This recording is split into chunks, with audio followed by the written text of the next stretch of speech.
Charlie চ্যাপলিনের খুব সুন্দর একটি উক্তি রয়েছে, আপনার ক্ষমতার প্রয়োজন কেবল তখনই হয় যখন আপনি ক্ষতিকর কোনো কিছু করতে চান। অন্যথায় এই পৃথিবীতে সব কিছু সম্পন্ন করার জন্য ভালোবাসাই যথেষ্ট। আমরা অনেকেই মনে করি কাউকে কিছু করাতে হলে দরকার ক্ষমতা, কঠোর কথা বলার ক্ষমতা, ভয় দেখানোর ক্ষমতা, কিংবা জোর করে নিয়ন্ত্রণ করার ক্ষমতা।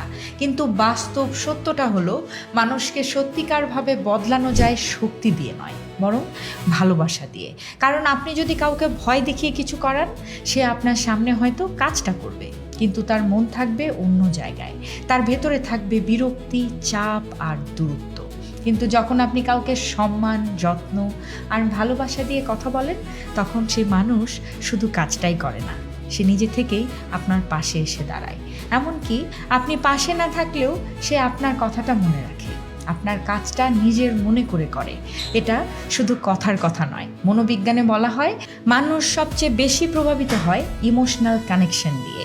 যে মানুষ আপনাকে সম্মান করে, সে আপনার কথা মনে রাখে, আর যে মানুষ আপনাকে ভয় পায়, সে সুযোগ পেলেই দূরে সরে যায়। তাই ডিসিশন এখন আপনার। ভালোবাসা দিয়ে মানুষের মন জয় করতে চান, নাকি ক্ষমতা দিয়ে ভয় দেখিয়ে?